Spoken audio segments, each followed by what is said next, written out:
Book 2 chapter 16 பார்த்து கொண்டிருக்கின்றோம். அதன் தலைப்பு என்னவென்றால் the integral knowledge and the aim of life, 4 theories of existence. அதனுடைய சினாப்சிஸ் அதை நாம் பார்க்க போகின்றோம். மொத்தம் 34 பேராகிராஃப்ஸ் இந்த சாப்டர்ல பகவான் இது குறித்த விளக்கத்தை அளித்துள்ளார். அதை நம்ம 2 பகுதிகளாக அல்லது 3 பகுதிகளாக பார்க்கலாம். என்ன காரணம் என்றால் இது முக்கியமான ஒரு சாப்டர். பகவானுடைய கருத்துக்கள் எதையுமே நம்மால முக்கியமல்ல, முக்கியமானது, முக்கியம் அல்லாதது நம்மால வகைப்படுத்துவது என்பது மிகவும் கடினம். ஆதலால் முடிந்த வரைக்கும் முக்கியமான கருத்துக்களை நாம் 3 பகுதிகளாக அல்லது 2 பகுதிகளாக நாம் பார்க்கலாம். இன்றைக்கு நாம் சினாப்சிஸ் பார்ட் 1 அதை நாம் பார்க்கலாம். ஒவ்வொருத்தர் 2 பேராகிராஃப்ஸாக படிங்க. I will explain. Sir, Book 2, Life Divine Book 2, Chapter 16, The Integral Knowledge and the Aim of Life, 4 Theories of Existence, Synopsis, Part 1. The truth of the integral knowledge is what Sri Aurobindo affirms as the cornerstone of his philosophy and his approach to life. Here, we affirm an absolute as the origin and support and secret reality of all things. The absolute reality is indefinable and ineffable by mental thought and mental language. It is self-existent and self-evident to itself. There is a spiritual consciousness, a spiritual knowledge, a knowledge by identity. It can seize the reality in its fundamental aspects and its manifested powers and figures.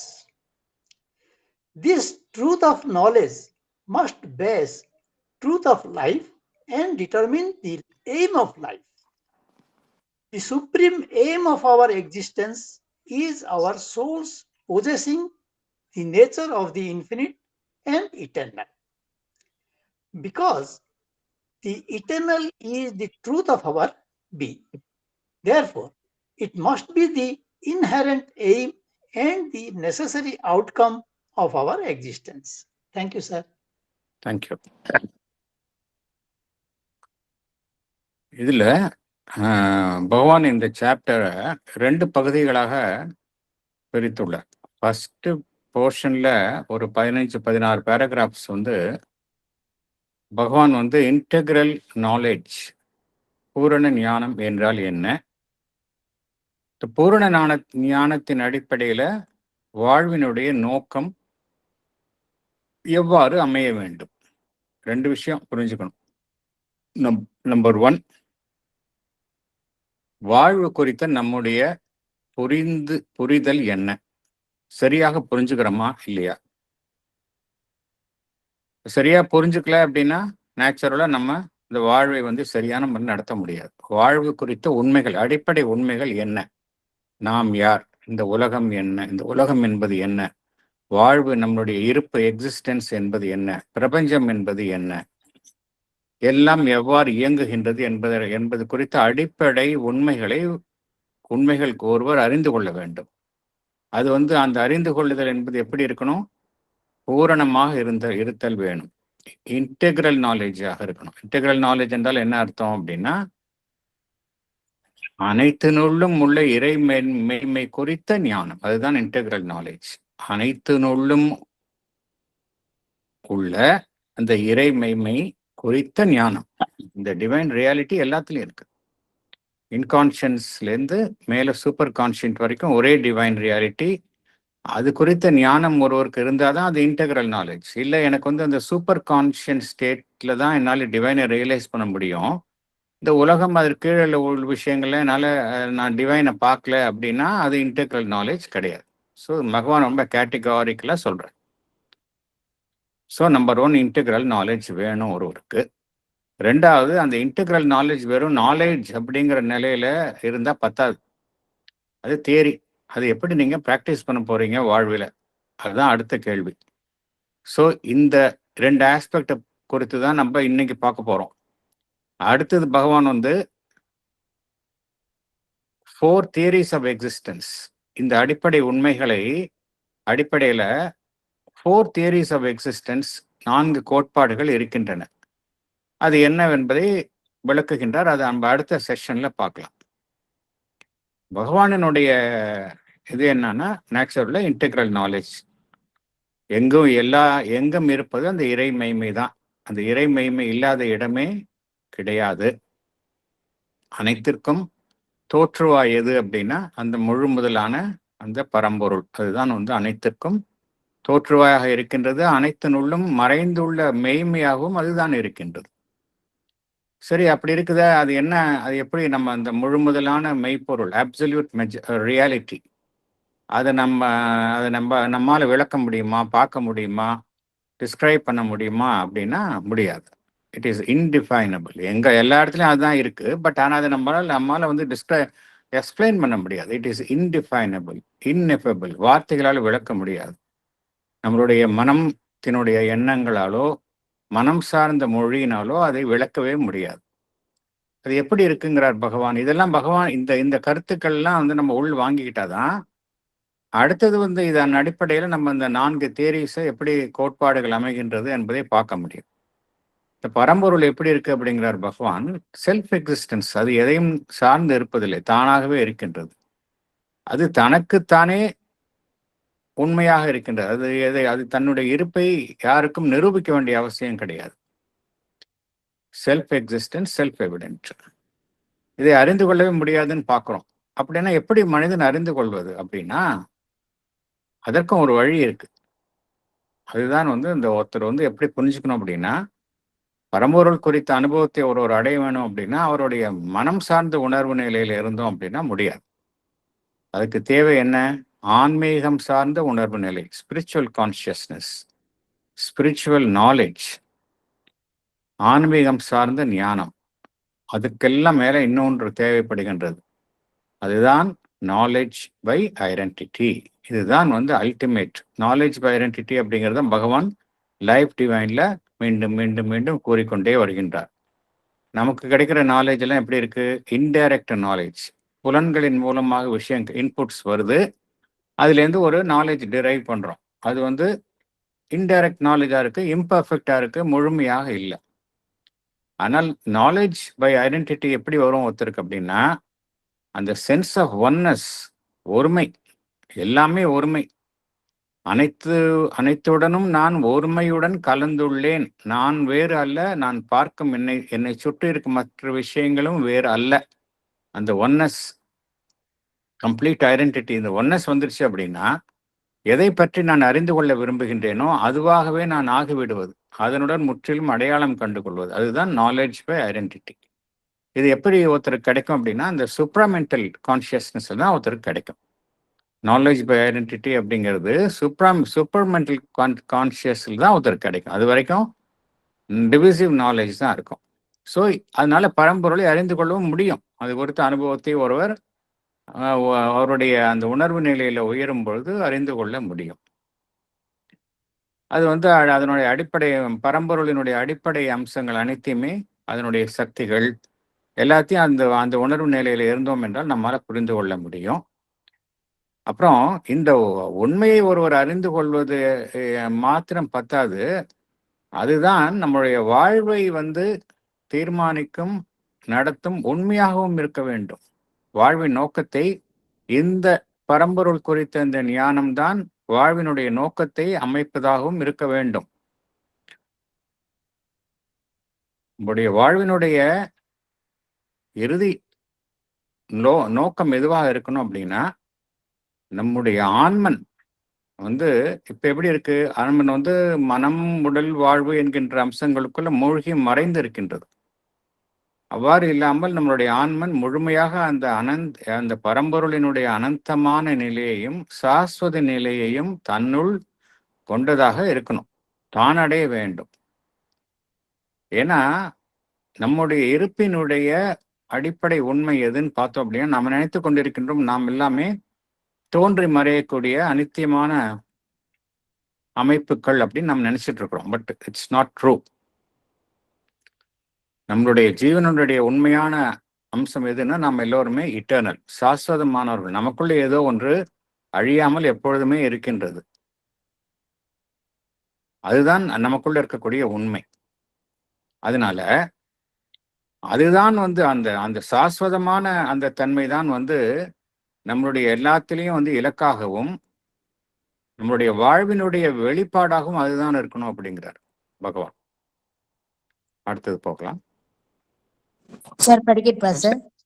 S yes please. Thank you, sir.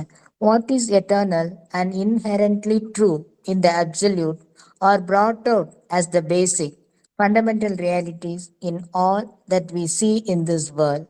Therefore, the manifested reality is self-existent in these fundamental aspects. The absolute manifests itself in two terms, a being and a becoming. The being is unmanifest, the fundamental reality. The becoming is manifest, the effectual reality. The world we see around us and all that is present in it or its becoming. It is a dynamic power and result. We can consider the becoming complete only when we do not separate the being and the becoming. Thank you, sir. Thank you. நம்ம உலகத்துல பல்வேறு விஷயங்களை பார்க்கிறோம்.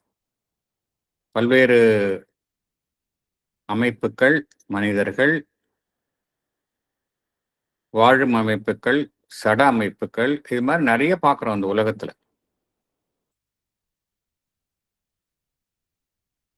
எல்லாத்துக்கும் உள்ள அடிப்படையில ஒரு அடிப்படையான மெய்மை இருக்கு.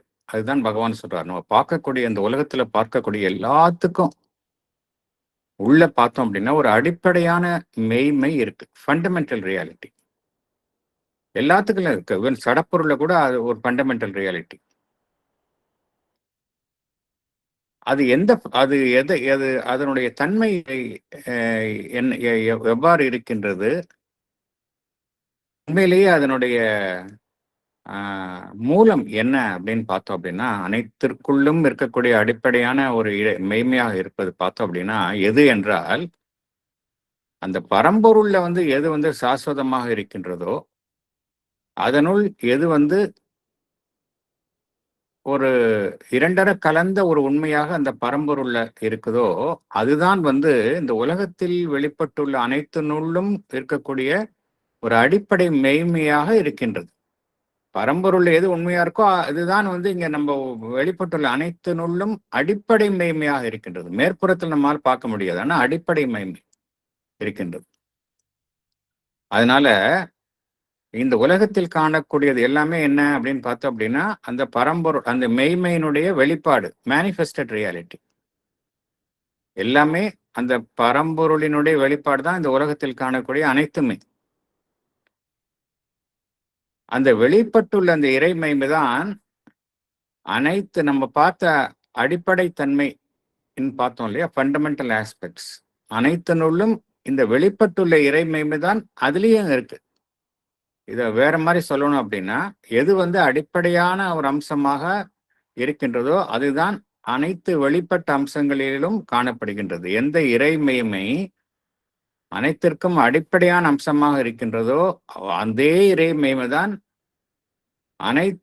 அனைத்து வெளிப்பாடாகவும் இருக்கின்றது. ஸோ வெளிப்பட்டுள்ள இறைமைமை வெளிப்பட்டுள்ள வேறு, வெளிப்படாத இறைமைமை வேறு அப்படின்னு நம்மால பிரிச்சு பார்க்க முடியாது. அதனால பகவான் என்ன சொல்றார், அந்த முழுமுதலான பரம்பொருள் இரண்டு நிலைகளை கொண்டதாக இருக்கின்றது. ஒன்று வெளிப்படாத நிலை, அதைத்தான் பகவான் எப்பொழுதுமே பீயிங் அப்படிம்பார். பீயிங் அப்படிங்கிற வார்த்தை அப்படின்னு அர்த்தம் பரம்பொருளினுடைய வெளிப்படாத நிலை, அன்மேனிஃபெஸ்ட் ஸ்டேட். மற்றொன்று பிகமிங். பிகமிங்னா பரம்பொருள் அனைத்துமாக வெளிப்பட்டு இருக்கக்கூடிய இந்த பிரபஞ்சத்தில் வெளிப்பட்டு இருக்கக்கூடிய நிலையைத்தான் பகவான் பிகமிங் அப்படிங்கிறார். அப்படின்னா பீயிங் அப்படிங்கிறது தான் ஃபண்டமெண்டல் ரியாலிட்டி. பிகமிங் அப்படிங்கிறது எஃபெக்சுவல் வெளிப்பட்டு இருக்கக்கூடிய ரியாலிட்டி. ஸோ இந்த உலகத்துல பார்ப்பது என்ன அப்படின்னா, இந்த உலகம் அதில் இருக்கக்கூடிய விஷயங்கள் எல்லாமே பரம்பொருளினுடைய வெளிப்பாடு அப்படிங்கிறத நம்ம பார்க்குறோம். அந்த வெளிப்பாடுன்னு பார்க்கும் பொழுது என்ன பார்க்குறோம்? சக்தியை பார்க்கிறோம். டைனமிக் பவர், ஒரு செயல்படும் சக்தியை பார்க்கின்றோம். அதனுடைய ஒரு விளைவாகத்தான் நம் அனைத்தையும் பார்க்கின்றோம். இப்போ நம்ம இந்த வெளிப்பட்டு இருக்கக்கூடிய விஷயங்கள் எல்லாம் பார்த்தோம் அப்படின்னா, நம்மால அதற்குள்ள இருக்கக்கூடிய இறைத்தன்மையை நம்மால புரிஞ்சுக்க முடியல. எல்லாமே பல்வேறு அம்சங்களை கொண்டதாக இருக்கின்றது. இது எப்படி நம்ம இறைத்தன்மை வாய்ந்தது என்று ஏற்றுக்கொள்வது என்கின்ற ஒரு தயக்கம் நமக்கு இருக்கின்றது. அதனால் நம்ம என்ன நமக்கு என்ன தோன்றும்? அந்த பரம்பொருள் வெளிப்படாத நிலையில எங்கோ இருக்கு, அது வேறு. இந்த வெளிப்பட்டு இருக்கும் எல்லாமே அதுக்கு இதுக்கும் சம்பந்தம் இல்லை, இது வேறு அது வேறு அப்படின்னு ஒரு முடிவுக்கு வர தோன்றும். ஆனால் அவ்வாறு கிடையாது. எவையெல்லாம் வெளிப்பட்டு இருப்பதும் வெளிப்படாத இருப்பதும் ரெண்டுமே ஒண்ணுதான் அப்படிங்கிறார் பகவான். நம்மால பிரிக்கவே முடியாது. வெளிப்பட்டு இருப்பது பிகமிங் என்பது எப்பொழுது முழுமைத்தன்மை அடையும் என்றால், நாம் அதனுடன் சேர்ந்து வெளிப்படாத இருக்கக்கூடிய அந்த அம்சத்தையும் காணும் பொழுதுதான் இந்த வெளிப்பட்டு இருக்கும் அனைத்தும், இந்த உலகம், இந்த மனிதர்கள், அதனுடைய முழுமைத்தன்மையை நாம் அறிந்து கொள்ள முடியும் அப்படிங்கிறார். அப்படின்னு என்ன அர்த்தம்? நம்ம உலகத்தை பார்க்கும் பொழுது அதனுடைய முழுமைத்தன்மையை புரிஞ்சுக்கணும் அப்படின்னா, நாம் பார்க்கும் மனிதர்கள், பொருட்கள், விஷயங்கள், நிகழ்வுகள் எல்லாத்திலும் இதுக்கு பின்னால் உள்ள அந்த டிவைன் ஆஸ்பெக்டை புரிஞ்சுக்கும் பொழுதுதான் ஒவ்வொன்றுத்துக்கும் பின்னாடி ஒரு அன்மேனிஃபெஸ்ட் டிவைன் ஆஸ்பெக்ட் இருக்கு. அதுதான் அடிப்படை காரணமாக இருக்கு. அதை புரிந்து கொள்ளும் பொழுதுதான் நம்ம மேற்புறத்தில் பார்க்கக்கூடிய விஷயங்களை பார்க்கும் பார்வை முழுமைத்தன்மை எட்டுகின்றது அப்படிங்கிறார். அதர்வைஸ் நீங்க பிரிக்கவே முடியாது. இது பிரகிருதி, இது புருஷா அப்படிங்கிற சாங்கியா பிலாசபில டைகாட்டமி பிரிக்கிறாங்க. மாயாவாதத்தில் என்ன சொல்றாங்க? பிகமிங் அப்படிங்கிறது இல்யூஷன் அப்படிங்கிறாங்க, மாயை அப்படிங்கிறாங்க. புத்திசம் என்ன சொல்றாங்க? பிகமிங் அப்படிங்கிறதே கிடையாது, அது வெறும் எனர்ஜி தான். ஒன்ஸ் அந்த எனர்ஜி ஃபுல்லாக எக்ஸாஸ்ட் ஆயிடுச்சு அப்படின்னா நம்ம சூன்யத்துக்கு ரிட்டர்ன் ஆகும் அப்படிங்கிறாங்க. இதெல்லாம் மாறுபட்ட கருத்துக்கள். பகவான் அப்படி சொல்லலை. பகவான் there is only one divine reality, அது அன்மேனிஃபெஸ்டாகவும் இருக்கு, மேனிஃபெஸ்டாகவும் இருக்கு அப்படின்னு பகவான் சொல்றாரு. அடுத்தது போகலாம். Namaste, Sarangarajan. Yeah, please. The next affirmation is that the fundamental reality of the Absolute is a divine existence, consciousness, and delight of being. Sat, Chit, Ananda. It is a supracosmic reality, self-existent. It is also the secret truth underlying the whole manifestation. It is because the fundamental truth of being must necessarily be the fundamental truth of becoming. All is a manifestation of Satchidananda. It dwells even in all that seem to be its opposites. Its hidden compulsion on them to disclose it is the cause of evolution. It compels the inconscious to develop from itself its secret consciousness, the apparent non-being, to reveal in itself the occult spiritual existence, the insensible neutrality of matter, to develop a various delight of being. Thank you, sir.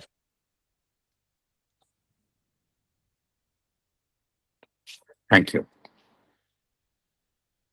So first affirmation என்ன பார்த்தோம் அப்படின்னா, பகவான் சில பேசிக் ட்ரூத்தை அவர் உறுதி செய்கின்றார். இந்த உண்மையில் அடிப்படையில் நம்ம நான் பார்க்கக்கூடிய அந்த 3 கோட்பாடுகளை பார்ப்போம்.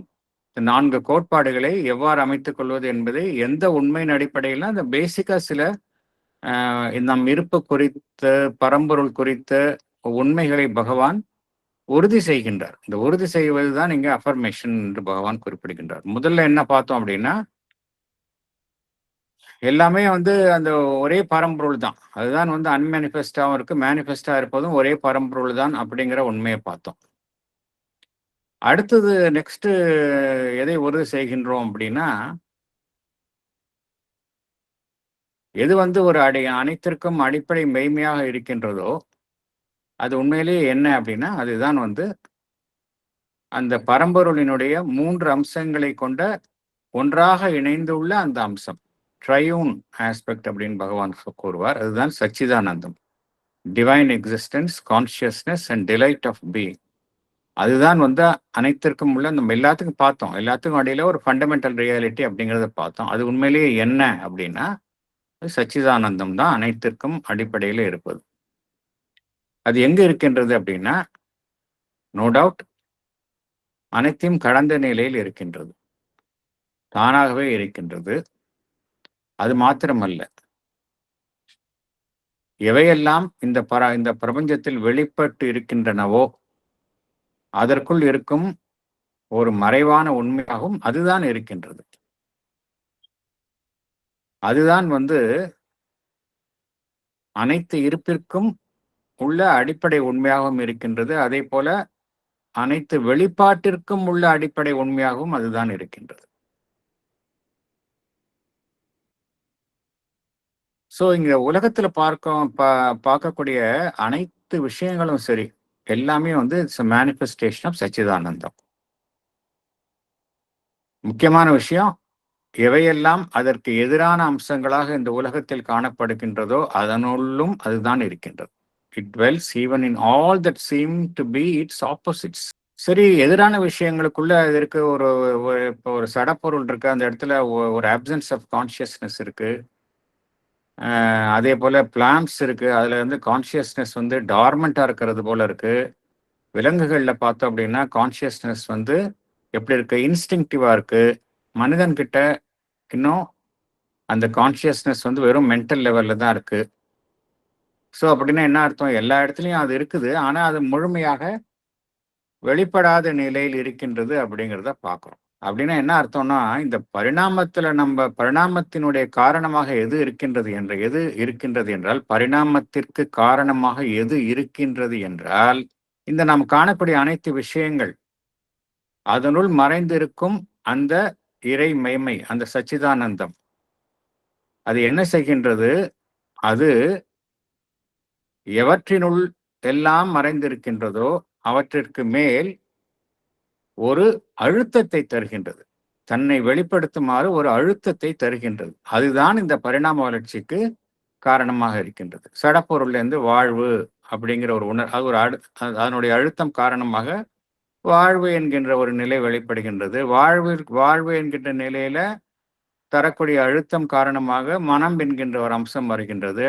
அப்புறம் மனம் என்கின்ற அம்சத்தில் தரக்கூடிய அழுத்தத்தின் காரணமாக சூப்பர் மைண்ட், அதிமனம் என்கின்றது வருகின்றது. ஸோ இந்த இவல்யூஷனுக்கு எது காரணம் என்றால், அனைத்தினுள்ளும் மறைந்துள்ள அந்த பரம்பொருள், அது தரக்கூடிய அழுத்தம், தன்னை வெளிப்படுத்தி கொள்வதற்காக அது அனைத்திற்கும் அது தரக்கூடிய அழுத்தம் தான் காரணம்.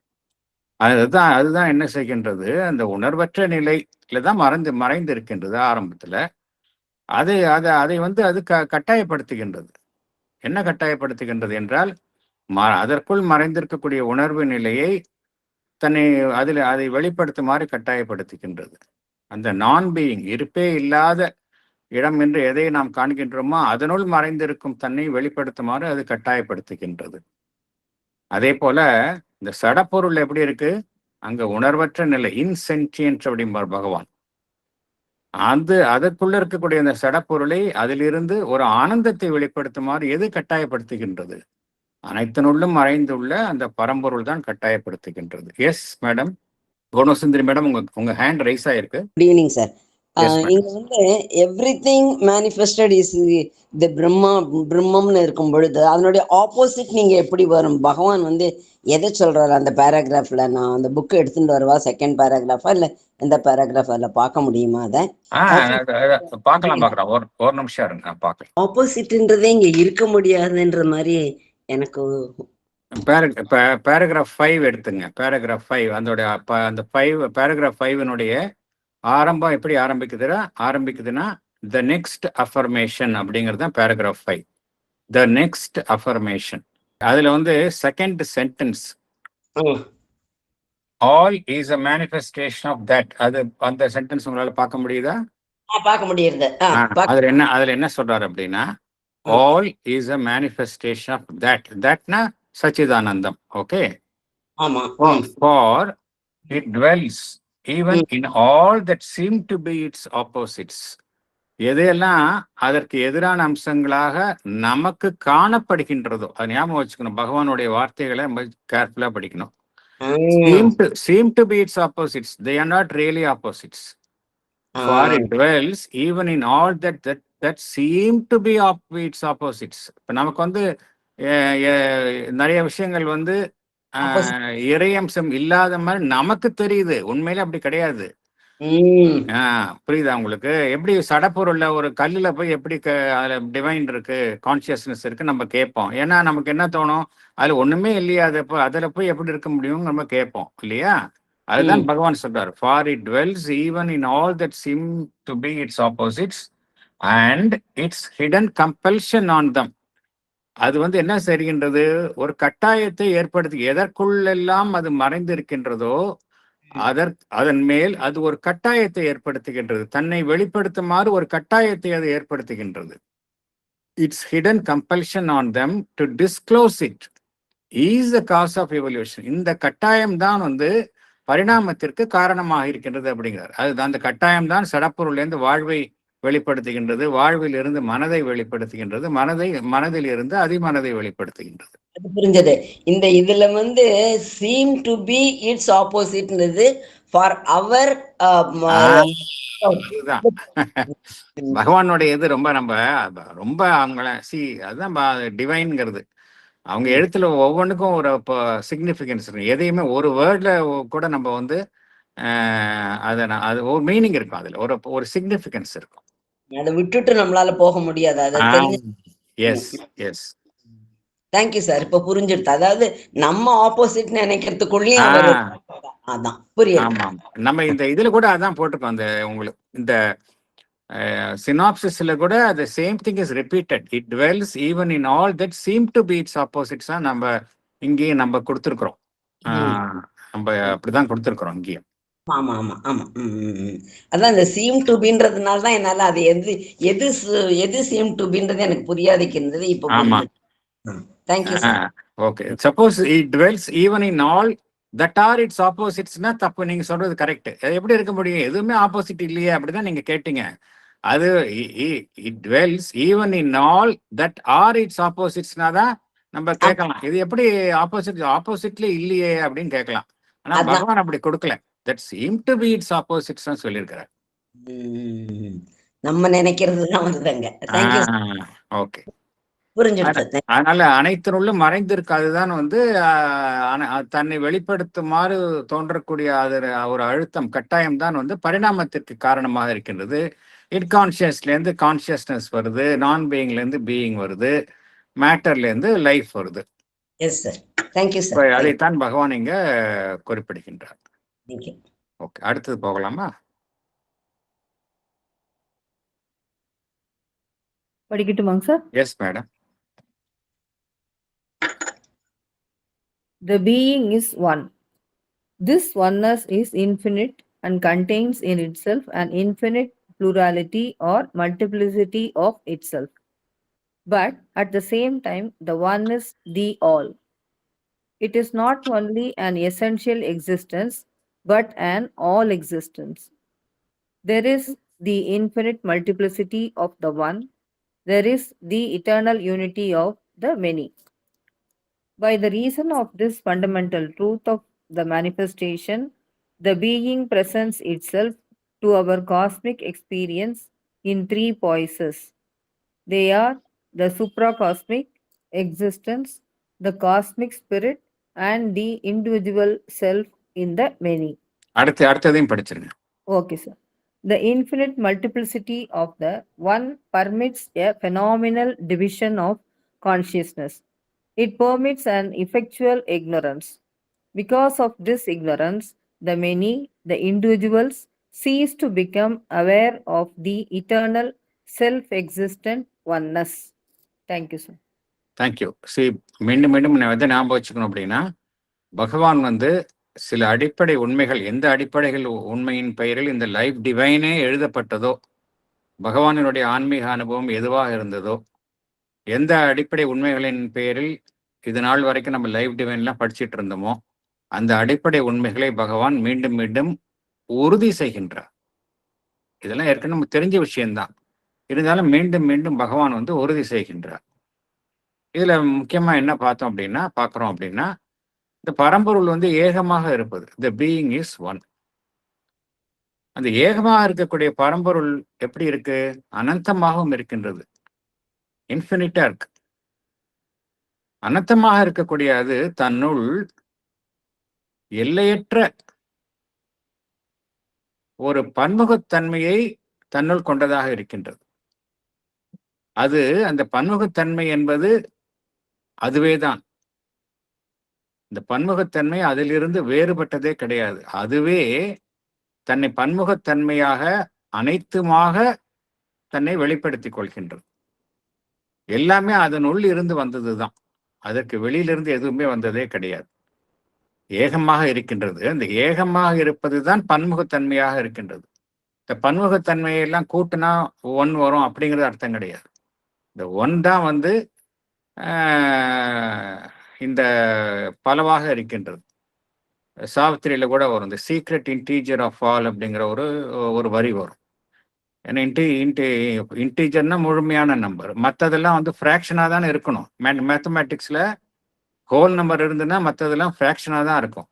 இங்கே அப்படி கிடையாது. ஹோல் நம்பர் இருக்குது, எல்லாமே ஹோல் நம்பராக தான் இருக்கு. அதுதான் விஷயம் இங்கே. ஸோ ஏகமாக இருப்பது தான் வந்து பன்முகத்தன்மையை கொண்டதாக இருக்கின்றது. Number one. இரண்டாவது, அந்த ஏகமாக இருப்பது தான் அனைத்துமாகவும் இருக்கின்றது. One is the all.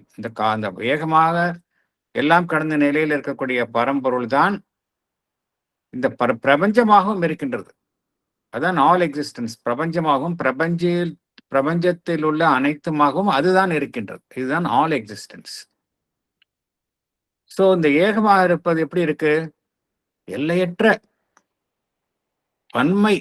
பன்மையாக தன்னை வெளிப்படுத்திக் கொள்கின்றது. அவ்வாறு இருந்தாலும் இங்க உலகத்தில் காணக்கூடிய அனைத்து விஷயங்களும் பன்முகத்தன்மையில் இருந்தாலும் இவை எல்லாம் அந்த ஏகமான பரம்பொருளினுடைய வெளிப்பாடாக இருப்பதால் உண்மையிலேயே என்ன இருக்கு அப்படின்னா, அப்பேரண்டா தான் நமக்கு வந்து ஒன்றிற்கு ஒன்று, இரண்டு விஷயங்களுக்கு இடையே, இரு அமைப்புகளுக்கு இடையே எல்லாமே வந்து வேறுபட்ட தன்மையை, டிவிஷனை வந்து நம்ம அப்பேரண்டா தான் பார்க்குறோம், மேற்புறத்தில் தான் பார்க்குறோம். எல்லாத்துக்கும் பின்னாடி என்ன இருக்கு அப்படின்னா, ஒரு சாஸ்வதமான ஒருமைத்தன்மை அனைத்திற்கும் அடிப்படையாக இருக்கின்றது அப்படிங்கிறார். There is an eternal unity of the many. அது சாஸ்வதமாக இருக்கின்றது. வெளியில தான் வந்து பன்முகத்தன்மையோட இருக்குது. வெளியே ட்ரூத் என்ன அப்படின்னா ஒன்னஸ் தான் truth. Division is only apparent என்று தான் பகவான் மீண்டும் மீண்டும் வலியுறுத்துகின்றார். அதனால்தான் வந்து இந்த டிவிஷன் வந்து இட் இஸ் நாட் ரியல் ஆயிடுச்சு அப்படின்னா என்றைக்கோ பிரபஞ்சம் எல்லாம் செதறண்டு போயிருக்கும். எல்லாம் எப்படி மாறுபட்ட தன்மை ஒன்று இருந்தாலும் எது செதறாமல் இருக்கு, எது காக்கின்றது என்றால் இந்த சீக்ரெட் யூனிட்டி, அண்டர்லைங் யூனிட்டி. இந்த காரணத்தினால்தான் இதுதான் ஃபண்டமெண்டல் ட்ரூத். ஏகமாக இருப்பது தான் பன்மையாக தன்னை வெளிப்படுத்திக் கொள்கின்றது என்பது ஃபண்டமெண்டல் ட்ரூத். இந்த உண்மை நம்முடைய பிரபஞ்சம் சார்ந்த அனுபவத்துல 3 நிலைகளில் நமக்கு காட்டப்படுகின்றது. ஞாபகம் வச்சுக்கணும். எல்லாமே ஒரே டிவைன் தான். அந்த ஒரே டிவைனை நம்ம எப்படி பார்க்கிறோம்? இந்த நம்ம உண்மையை பார்த்தோம் இல்லையா? ஏகமாக இருப்பது அப்படிங்கிற ஒரு உண்மையை பார்த்தோம், அனைத்துமாக இருக்கின்றது அப்படிங்கிற உண்மையை பார்த்தோம், அப்புறம் பன்மையாக இருக்கின்றது என்கின்ற உண்மையாகவும் பார்த்தோம். இந்த உண்மை வந்து நமக்கு எவ்வாறு காட்டப்படுகின்றது? பரம்பொருள் குறித்த உண்மையை நம்ம எவ்வாறு காண்கின்றோம்? நம்மளுடைய பிரபஞ்சம் சார்ந்த அனுபவத்துல பார்த்தோம் அப்படின்னா, நம்பர் 1, அந்த பரம்பொருள் என்பது எல்லாம் கடந்த நிலையில் இருக்கின்றது. சூப்ரா காஸ்மிக் எக்ஸிஸ்டன்ஸ். அப்படி அது ஒரு நிலையில பார்க்கின்றோம். அப்புறம் பிரபஞ்சம் தழுவிய நிலையில் அனைத்துமாக இருக்கின்றது அப்படிங்கிறத 2ஆம் நிலையில பார்க்கிறோம், காஸ்மிக் ஸ்பிரிட். அப்புறம் தனிப்பட்ட ஜீவனாகவும் இருக்கின்றது, பலவற்றிலும் மூலமாக தனிப்பட்ட ஜீவனாகவும் இருக்கின்றது அப்படிங்கிறது 3ஆவது நிலைப்பாடு. ஸோ இந்த 3 விதமாக தன்னை அது நமக்கு வெளிப்படுத்திக் கொள்கின்றது. பரம்பொருள் அவ்வாறு தன்னை வெளிப்படுத்திக் கொள்கின்றது. நாம் பார்க்கும் பொழுது it presence to our cosmic experience. நம்முடைய அனுபவத்துல வந்து தனித்தனியா வெளிப்படுத்திக் கொள்கின்றது.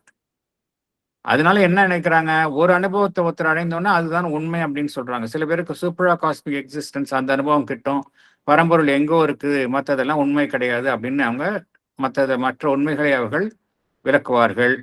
சில பேருக்கு என்ன நினைப்பாங்க, பரம்பொருள் என்பது இந்த உலகம் தான் டிவைன் மேனிஃபெஸ்டேஷன், அது ஒன்றுதான் உண்மை, அதுக்கு அப்பாலும் கிடையாது, அதுக்கு கீழேயும் கிடையாது அப்படின்னு. ரெண்டாவது, இதுதான் செகண்ட் தியரி. மூன்றாவது, இண்டிவிஜுவல் செல்ஃப்,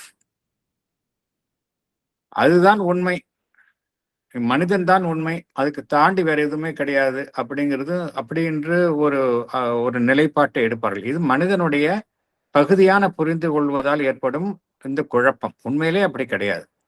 ஹோலிஸ்டிக் பர்செப்ஷன் இருந்தது அப்படின்னா நம்ம தனித்தனியே பார்க்க வேண்டிய அவசியம் இல்லை என்றுதான் பகவான் குறிப்பிடுகின்றார்.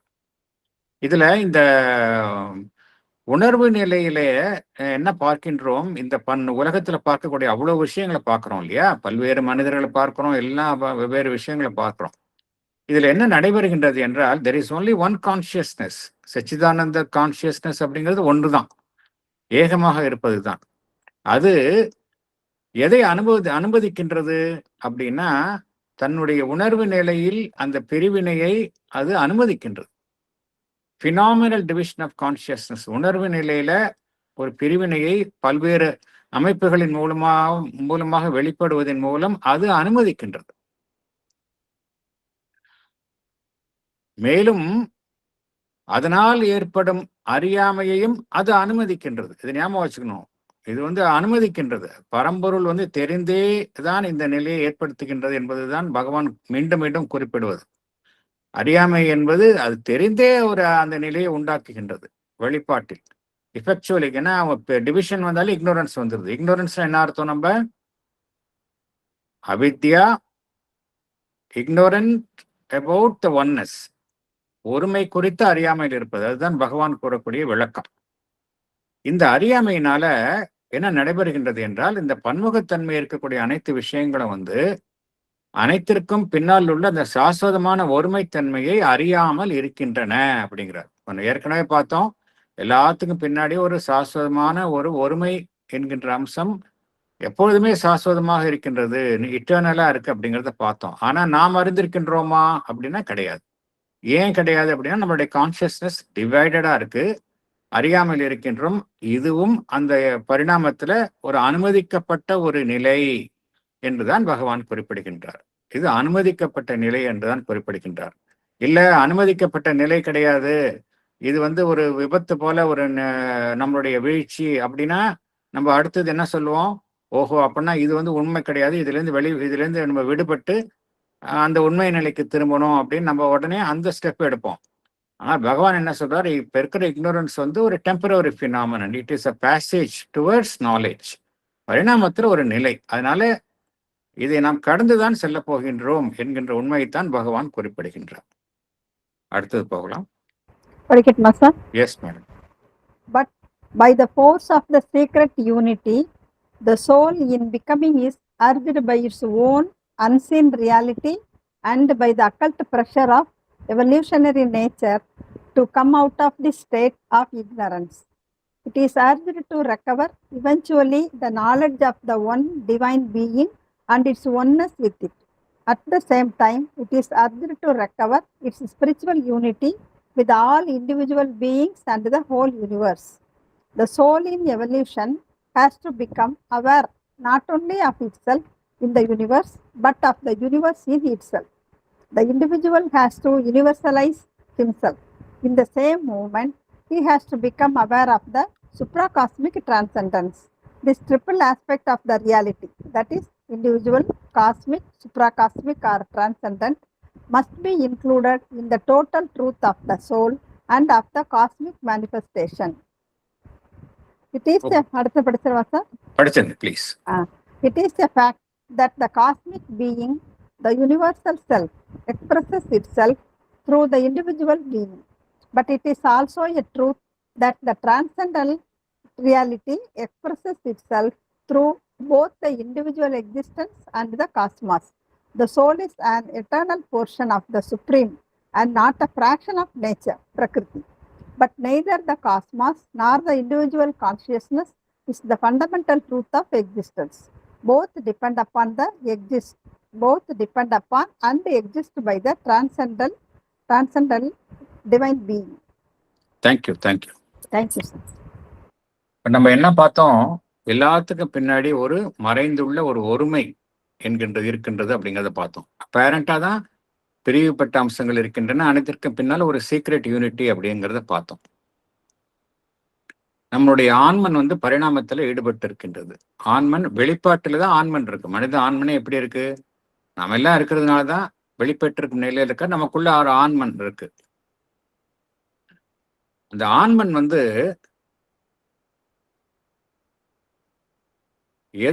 எதனால் உந்தப்படுகின்றது அப்படின்னா, அதனுடைய இயக்கத்துல ஏதோ ஒன்று அதை ஒரு உண்மையை எட்டுமாறு உந்தப்படுகின்றது.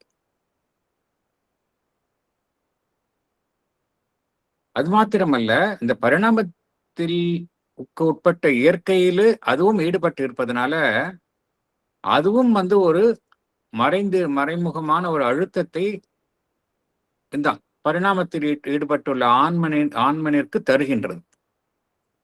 அதனால என்ன நடைபெறுகின்றது? ஆன்மன் பார்த்தோம் அப்படின்னா பொதுவாக ஒரு மனம், உடல், வாழ்வு அப்படிங்கிற அம்சங்களினால் ஆளப்பட்டு ஒரு அறியாமையில் இருப்பது போல தோன்றுகின்றது.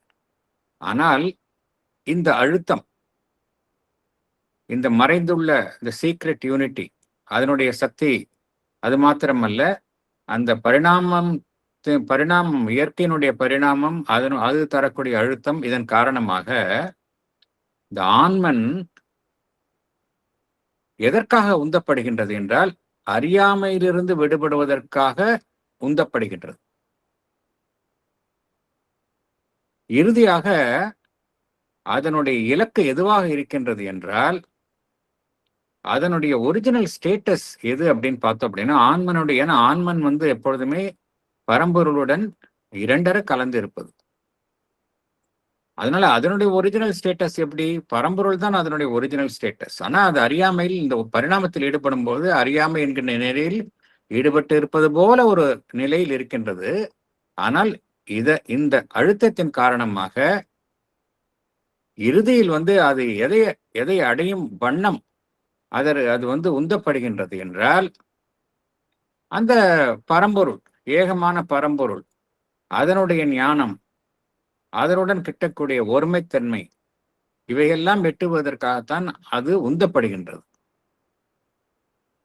அது மாத்திரமல்ல, இந்த பரம்பொருளுடன் இரண்டரை கலப்பது மாத்திரமல்ல, இந்த உலகத்தில் இருக்கக்கூடிய அனைத்தினுள்ளும் இருக்கக்கூடிய அந்த பரம்பொருள், அனைத்தினுள்ளும் இருக்கக்கூடிய பரம்பொருள், அதனுடன் ஏற்படும் ஒரு ஆன்மீக ஒருமை, அதை நோக்கியும் அது செயல்படுகின்றது. அதை எட்டும் வண்ணமும் அது செயல்படுகின்றது.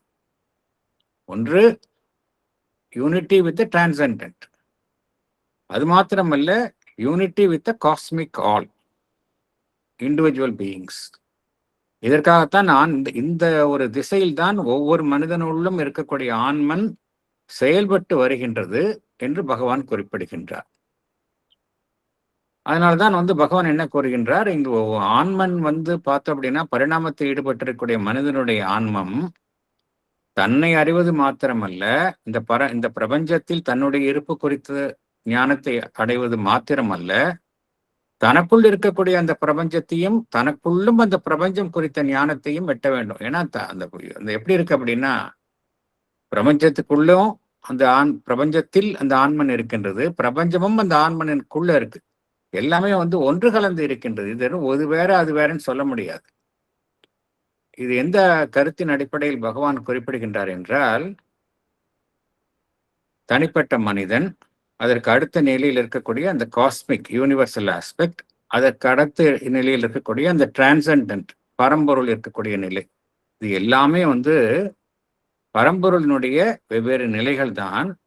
எல்லாமே வந்து ஒன்றிலிருந்து ஒன்று வேறுபட்டவை கிடையாது, ஒன்றை ஒன்று சார்ந்து இருப்பவை. அதைத்தான் பகவான் குறிப்பிடுகின்றார். நம்ம வந்து இண்டிவிஜுவல் வேற, காஸ்மாஸ் வேற, அந்த டிரான்சென்டன்ட் வேற அப்படின்னு பிரிக்க முடியாது என்ற கருத்தை தான் பகவான் குறிப்பிடுகின்றார்.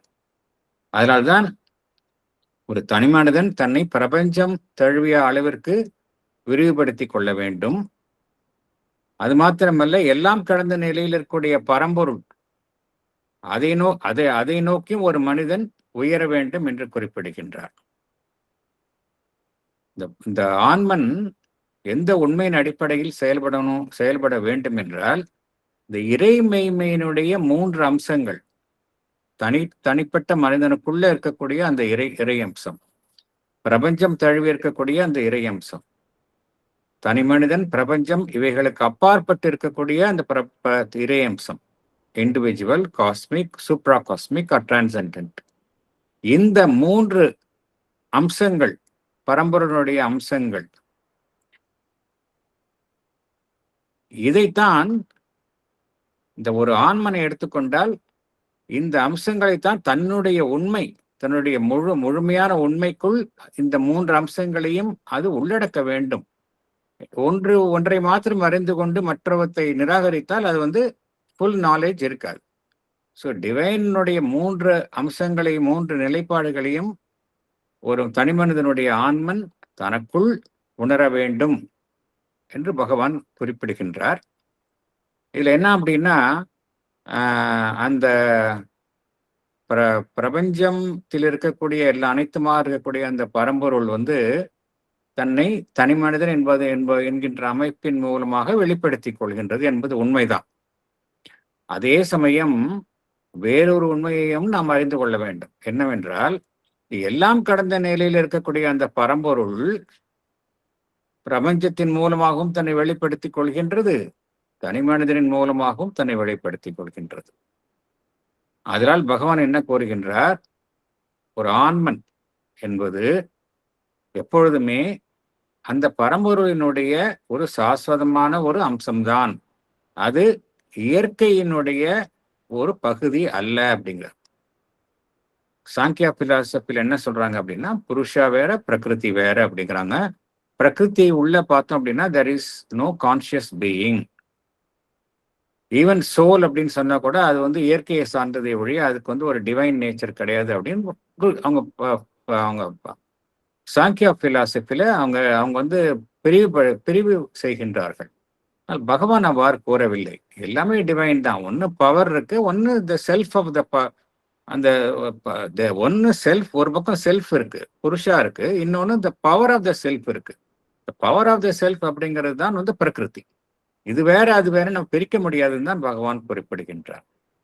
ஆகையினால ஒன்றை மாத்திரம் நாம் பகுதியாக எடுத்துக்கொண்டு தனி மனிதன் என்பதுதான் உண்மை என்பதோ, பிரபஞ்சம் என்பதுதான் உண்மை என்றோ பிரிக்க மற்றவற்றை விலக்கி பார்க்க முடியாது. இவை இரண்டுமே பார்த்தோம் அப்படின்னா அந்த எல்லாம் கடந்த நிலையில் இருக்கக்கூடிய பரம்பொருளை நம்பித்தான் இருக்கின்றன.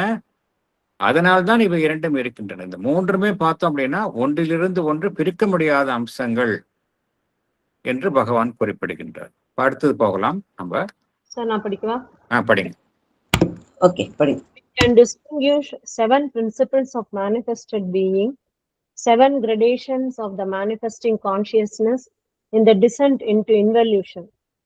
The first 3, Sat, Chit, Ananda, are the original and fundamental principles. They form the universal states of consciousness, which is above the individual state of consciousness, to which we can rise and we can become aware of supreme planes or levels of fundamental manifestation. A 4th principle of supramental truth consciousness is associated with the 3 fundamental and original principles. It is manifesting unity in infinite multiplicity. It is the characteristic power of self-determination of the infinite. The infinite Sat Chit Ananda is manifested through finite multiple forms in the world through the power of supermind. This quadruple, that is 4, power of the supreme existence, consciousness and delight constitute an upper hemisphere of manifestation. Here there is no division or ignorance. அடுத்ததையும் படிச்சிருங்க, அடுத்த paragraph. Okay. The other three powers and planes of being form a lower hemisphere of the manifestation. It is a hemisphere of mind, life, and matter. These are in themselves powers of the superior principles. Whatever they manifest in a wherever they manifest. wherever they manifest in a separation from their spiritual sources, they lapse into a divided existence instead of the true undivided existence. This lapse, this separation creates a state of limited knowledge exclusively concentrated on its own limited world order. Therefore, it is a state of cosmic and individual ignorance. Thank you, sir. Thank you. இது நமக்கு நல்லா தெரிஞ்ச விஷயத்தை தான் பகவான் repeat பண்றாரு. ஏற்கனவே பார்த்துக்கோம், இந்த 7 பிரின்சிபிள்ஸ், அதுதான் அந்த ஒட்டுமொத்த ஸ்ட்ரக்சரே வந்து பார்த்தோம் அப்படின்னா 7 பிரின்சிபிள்ஸ் தான். மேலே இருக்கிறது சத் சித் ஆனந்தம். அந்த நம்ம பார்த்துப்போம், ஒரு ஸ்பியர் மாதிரி டயக்ராம் கூட பார்த்துருப்போம். மேலே 3 டிவைன் பிரின்சிபிள், சச்சித் ஆனந்தம், நடுப்புற சூப்பர் மைண்ட், அதுக்கு கீழே மைண்ட், லைஃப் அண்ட் மேட்டர் அப்படிங்கிறத பார்த்துருக்கோம் இல்லையா? ஸோ இதுதான் 7 பிரின்சிபிள்ஸ் ஆஃப் மேனிஃபெஸ்டட் பீயிங்கிற, இதெல்லாம் 7 கிரடேஷன்ஸ் ஆஃப் மேனிஃபெஸ்டட் கான்ஷியஸ்னஸ். 7 கிரடேஷன்ஸ் அவ்வளோதான். ஒரே டிவைன் ரியாலிட்டி 7 படிநிலைகளில் தன்னை வெளிப்படுத்திக் கொள்கின்றது. ஸோ அந்த முதல்ல பார்க்குற அந்த சச்சித் ஆனந்தம் அப்படிங்கிறது தான் ஒரிஜினல் ஃபண்டமெண்டல் பிரின்சிபிள்ஸ், அடிப்படை விதிகள், அதுதான் உண்மைகள், அதுதான். இதுதான் வந்து பிரபஞ்சம் தழுவிய உணர்வு நிலையாக தன்னை வெளிப்படுத்திக் கொள்கின்றது. இண்டிவிஜுவல் கான்சியஸ்னஸ் இருக்கு இல்லையா, நம்மளுடைய இண்டிவிஜுவல் ஸ்டேட் ஆஃப் கான்சியஸ்னஸ்க்கு மேல யூனிவர்சல் ஸ்டேட் ஆஃப் கான்சியஸ்னஸ்ல எது இருக்கு அப்படின்னா அந்த சச்சிதானந்தம் தான் இருக்கு. இந்த நிலைக்கு நாம் உயர முடியும். உயர்ந்து நம்மால வந்து அந்த அந்த இறையம்சங்கள் குறித்த ஒரு அனுபவத்தை, நாம் சச்சிதானந்தம் குறித்த அனுபவங்களை ஒருவர் எட்ட முடியும் அப்படிங்கிறார். அதே போல 4வது விதியும் இருக்கின்றது. அந்த 4வது விதி தான் சூப்ராமெண்டல் ட்ரூத் கான்சியஸ்னஸ் அப்படிங்கிறது. இந்த சூப்ராமெண்டல் ட்ரூத் கான்சியஸ்னஸ் என்பது எதனுடன் இணைந்துள்ளது என்றால் அந்த 3 அடிப்படை இறை விதிகள் பார்க்குறோம் இல்லையா, அதான் அந்த ஃபண்டமெண்டல் ஒரிஜினல் பிரின்சிபிள்ஸ் அப்படிங்கிற சச்சித் ஆனந்தம், அதனுடன் இணைந்தது தான் இந்த சூப்ராமெண்டல் ட்ரூத் கான்சியஸ்னஸ். அது என்ன செய்கின்றது? அந்த ஏகமாக இருக்கக்கூடிய அந்த பரம்பொருள் அம்சத்தை பன்மையாக இங்கு வெளிப்படுத்துகின்றது. இப்போ ஃபார் எக்ஸாம்பிள், ஒரு எல்லாமே டிவைன் மேனிஃபெஸ்டேஷனா இந்த உலகத்துல. இந்த டிவைன் வந்து நேரடியாக தன்னை டிவைனாகவே வெளிப்படுத்த முடியாது. இன்ஃபினிட்டா இருக்கிறது இன்ஃபினிட்டா வெளிப்படுத்தினா என்ன ஆயிடும்? அந்த இடத்துல வந்து தாங்க முடியாது. அதுக்காக தன்னை ஃபைனைட் அமைப்புகளின் மூலமாக வெளிப்படுத்தி கொள்கின்றது. இப்போ எலக்ட்ரிசிட்டி ப்ரொடியூஸ் பண்ற இடத்துல ஹியூஜ் வால்யூம்ல அதிக சக்தியோட இருக்கும். அது என்ன செய்யறாங்க? ஸ்டெப் டவுன் டிரான்ஸ்ஃபார்மர்ஸ்னு நம்ம படிப்படியாக அது குறித்து ஒரு வீட்டுக்கு வரும்போதும் பார்த்தோம் அப்படின்னா அதோடைய அளவு வந்து வீரியம் குறைஞ்சு வீட்டில் யூஸ் பண்ற மாதிரி பண்றாங்க. அதே போல அந்த இன்ஃபினிட்டா இருக்கக்கூடிய பரம்பொருளை அந்த சூப்ராமெண்டல் ட்ரூத் கான்சியஸ்னஸ் என்கின்ற இடைப்பட்ட அம்சம் என்ன செய்கின்றது? அது சிறிய சிறிய அளவுல கீழே தன்னை வெளிப்பாடாக, பரம்பொருளினுடைய வெளிப்பாடாக அதுதான் வெளிப்படுத்துகின்றது. எப்படி பரம்பொருள் எதன் மூலமாக தன்னை வெளிப்படுத்திக் கொள்கின்றது என்றால் த்ரூ சூப்பர் மைண்ட் இல்லையா?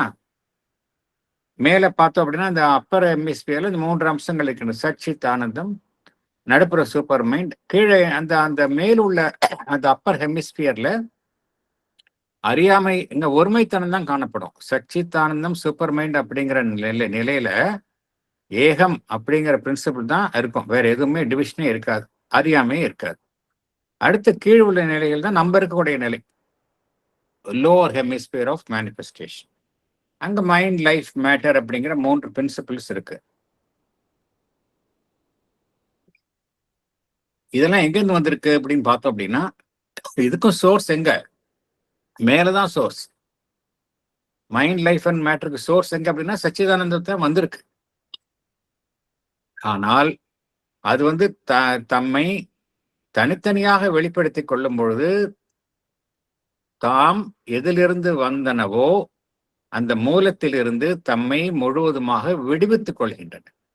They are no more connected with the source. அதனால என்ன நடைபெறுகின்றது என்றால் எல்லாமே டிவைடட் எக்ஸிஸ்டன்ஸா இருக்குங்க. இது வந்து ஒரு வீழ்ச்சி, லேப்ஸ். இந்த லேப்ஸ் என்ன செய்கின்றது அப்படின்னா, ஒரு லிமிட்டட் நாலேஜ் இருக்கு. அங்க ஒருமை என்கின்ற ஏகமாக இருக்கக்கூடிய அந்த டிவைன் நாலேஜ் லிமிட்டட் நாலேஜா இங்க மாறிடுது. Limited world order, limited power. இதனால என்ன நடைபெறுகின்றது? நம்ம உலகத்துல பார்க்கறது எல்லாமே காஸ்மிக் அண்ட் இண்டிவிஜுவல் இக்னோரன்ஸ். எல்லாமே அறியாமையில் இருக்கின்றோம். அறியாமைனா அந்த ஒருமைத்தனத்தில் இருந்து ஒருமைத்தனத்தை நாம் அறியாமல் இருத்தல். அதைத்தான் பகவான் அறியாமை என்கின்றார். அந்த நிலையில் நாம் இருப்பதற்கு காரணம் என்ன அப்படின்னா, இதெல்லாம் பிரிந்து இருக்கின்றது. அதனால்தான் பகவான் அந்த அதிமனம் என்கின்ற நிலையை நம்ம எட்டும் பொழுதுதான் நம்ம அறியாமையிலிருந்து விடுபடுவோம் அப்படின்னு சொல்றாரு. அடுத்தது போகலாமா? நான் படிக்கவா sir? Yes madam, welcome. Our natural life is a product of the descent of the superior principles into the material plane. In this descent, there is a lapse which culminates in a total inconscience. Out of this inconscience, an involved being and conscience have to emerge by a gradual evolution through matter, life, and mind.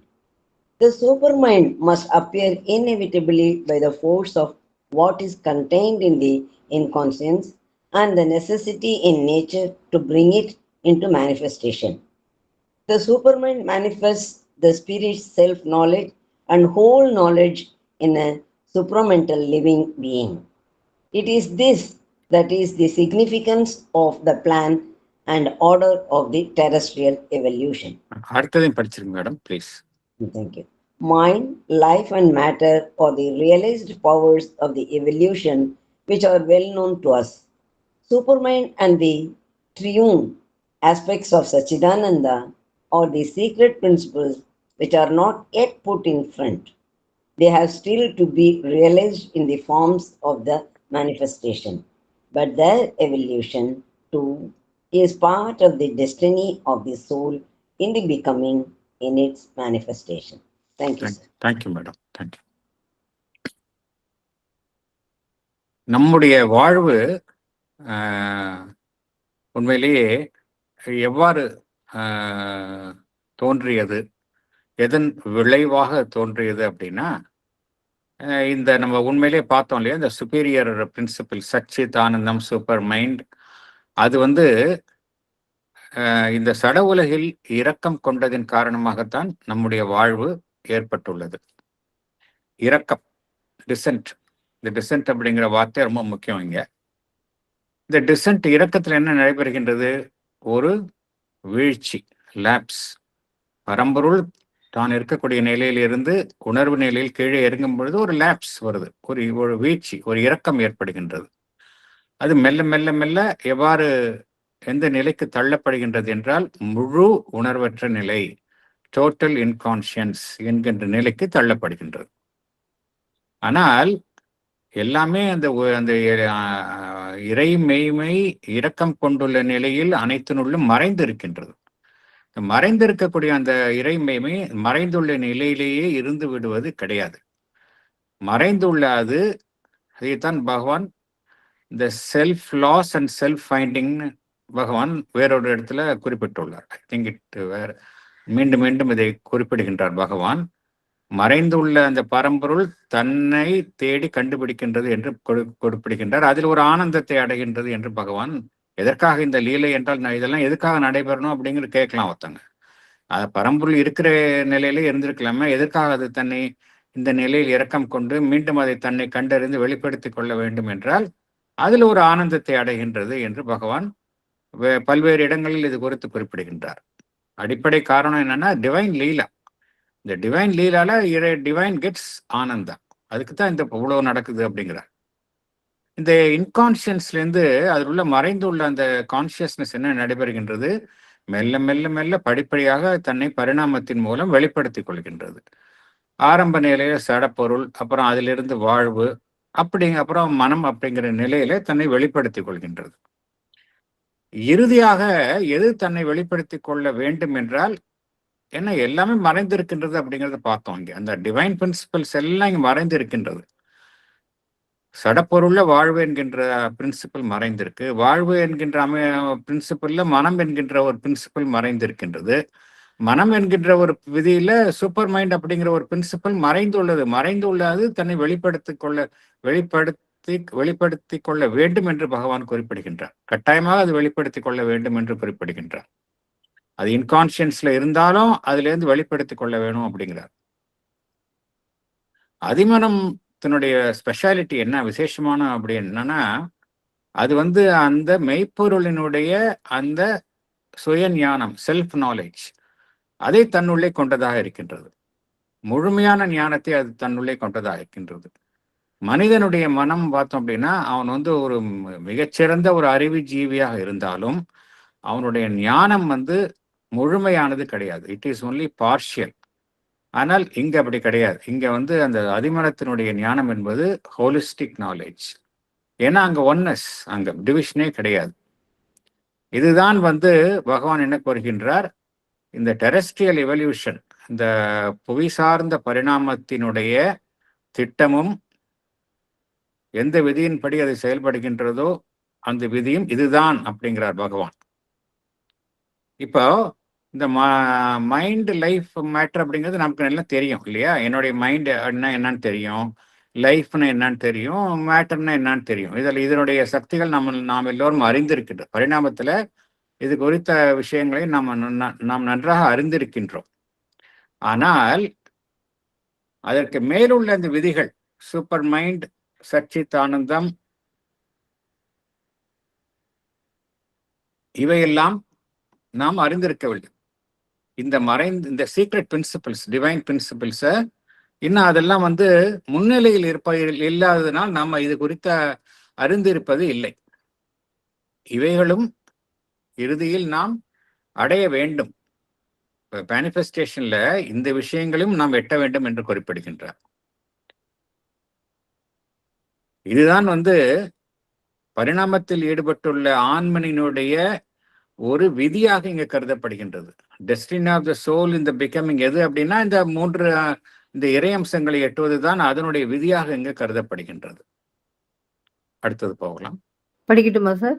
S madam. The theory of the integral knowledge admits mind as a creative principle. It is a power of the being. It is assigned its place in the manifestation. Similarly, it accepts life and matter as powers of the spirit. It also accepts a creative energy in them. It is true that when matter first emerges, it becomes the dominant principle.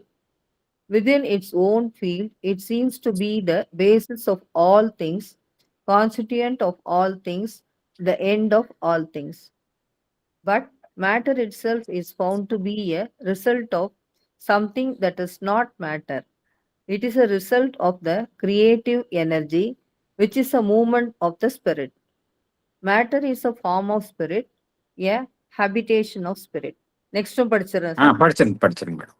When life emerges and becomes dominant, it turns matter into an instrument for its manifestation.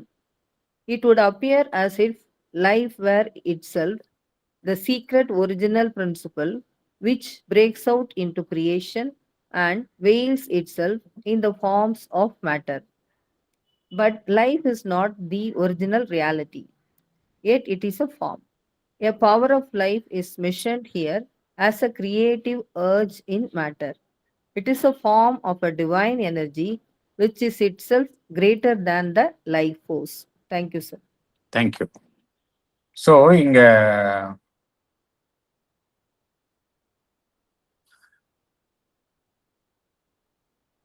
நாம் பகவானுடைய கருத்துக்கள் எல்லாம் எந்த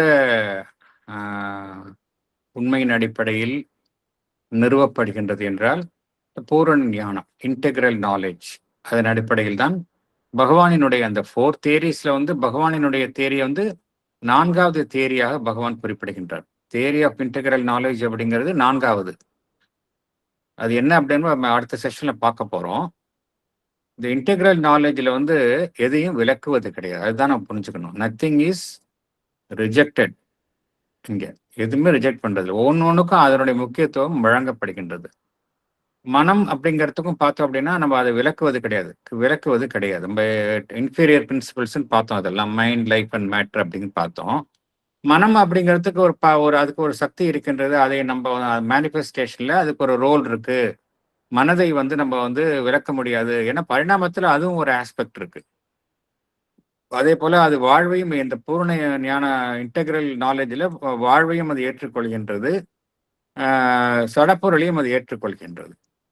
இப்ப ஆரம்பத்துல என்ன பார்த்தோம்? எது பார்த்தோம்? எது அடிப்படையில் சிருஷ்டியில காணப்படுகின்றது என்றால், இப்ப நம்ம கற்பனை பண்ணி பார்க்கலாம்.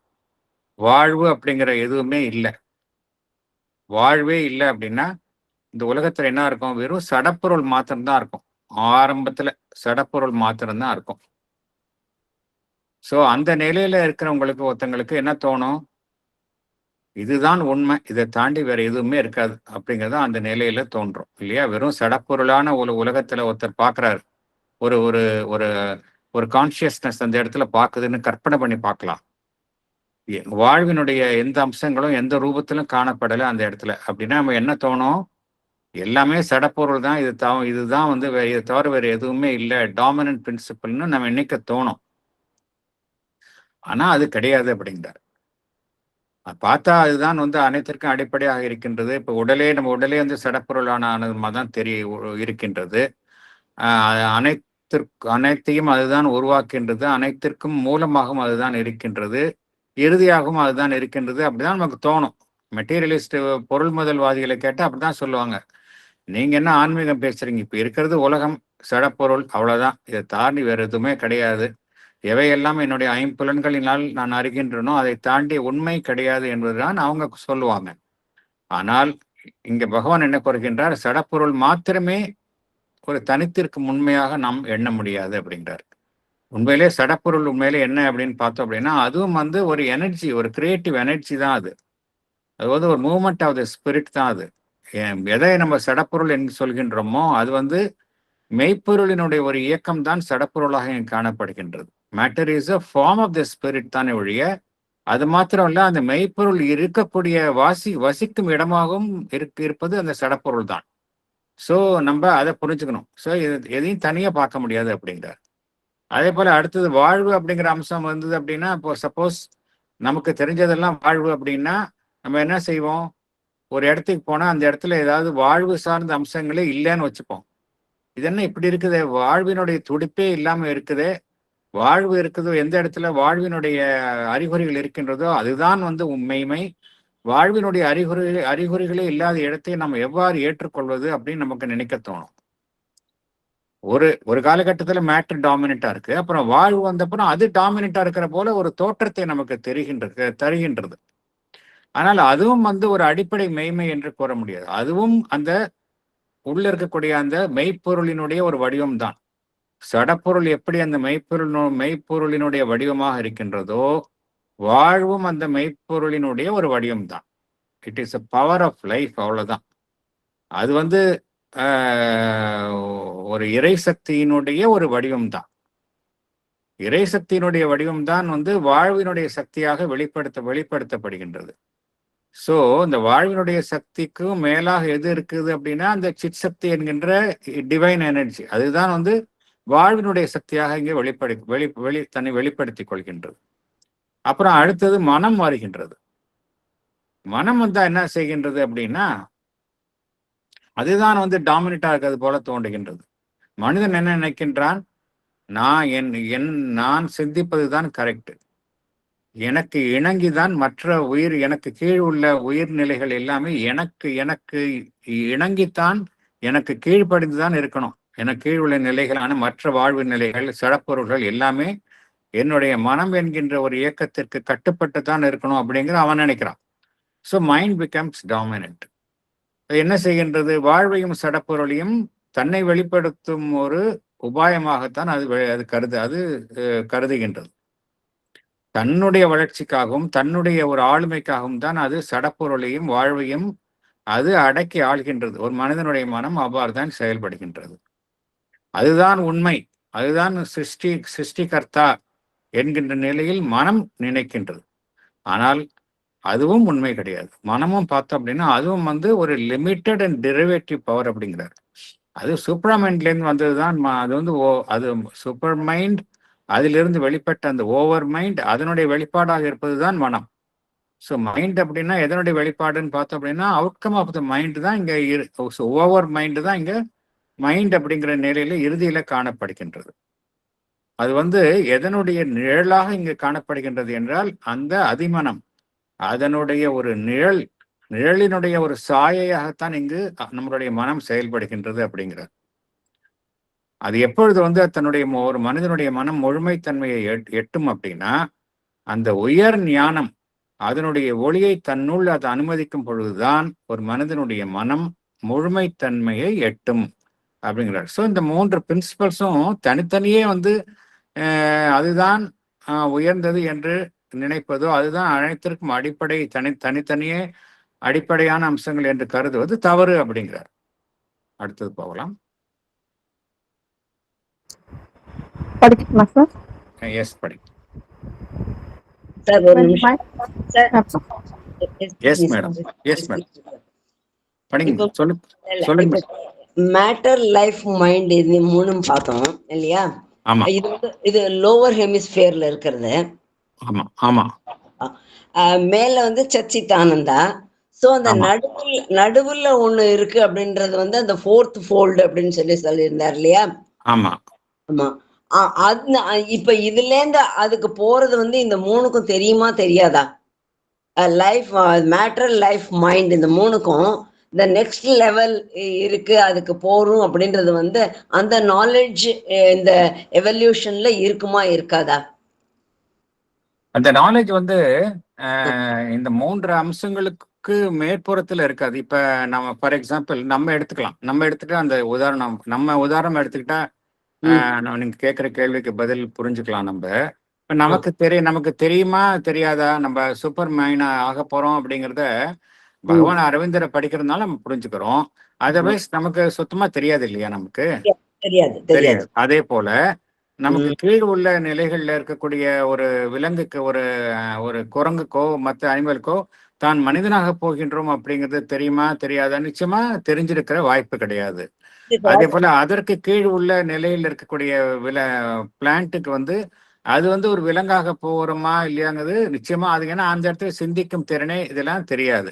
ஆனால் இது எல்லாத்துக்கும் உள்ள ஒரு மறைந்திருக்கக்கூடிய ஒரு சீக்ரெட் கான்சியஸ்னஸ் இருக்கு. அதுதான் தன்னை அதுக்கு தெரியும். அதுதான் அந்த இலக்கை நோக்கி அந்த மறைந்துள்ள அந்த மெய்ப்பொருள் அனைத்திற்குள்ளும் மறைந்துள்ள அந்த சீக்ரெட் கான்சியஸ்னஸ் தான் எல்லாத்தையும் மேல மேல போகணும்னு தான் எதை சார்ந்துள்ள எந்த நிலையை அது சார்ந்து இருக்கின்றதோ அதற்கு ஒரு அழுத்தத்தை கொடுத்து அடுத்த நிலைக்கு செல்லுமாறு அதுதான் தூண்டுகின்றது. உள்ள இருக்கக்கூடிய மறைந்திருக்கக்கூடிய அந்த சீக்ரெட் கான்சியஸ்னஸ். பட் அந்த இது வந்து அந்த கான்சியஸ்னஸ் வெளிப்பட்டதுக்கு மேனிஃபெஸ்டட் ஆனதுக்கு தெரியாது. பட் தெரியாது. இப்ப நமக்கே தெரியாது. நமக்குள்ள ஏதோ ஒன்றுதான் வந்து இப்ப இதெல்லாம் படிக்கணும்னு ஒரு நாட்டத்தை ஏற்படுத்துகின்றது. உயர்வான விஷயங்களை நாடி செல்லணும்னு நமக்குள்ள ஏதோ ஒரு அரிஜி இருக்கு இல்லையா? அது எது நமக்குள்ள நம்மை உந்தி தள்ளுகின்றது அப்படிங்கிறது நமக்கு தெரியாது. நமக்குள்ள மறைந்திருக்கக்கூடிய ஏதோ ஒன்றுதான் நமக்கு எல்லாம் இதெல்லாம் செய்ய தோணுது. But without our knowledge, without the knowledge of that, the matter becomes life. Without the knowledge of becoming a next stage, the life became mind. அந்த மாதிரி தான் வந்திருக்கு. அப்படிதான் ஆகுது. இயற்கையில அப்படிதான் ஆகுது. ஆனா ஒரே ஒரு சின்ன வித்தியாசம் இருக்கு. என்ன அப்படின்னா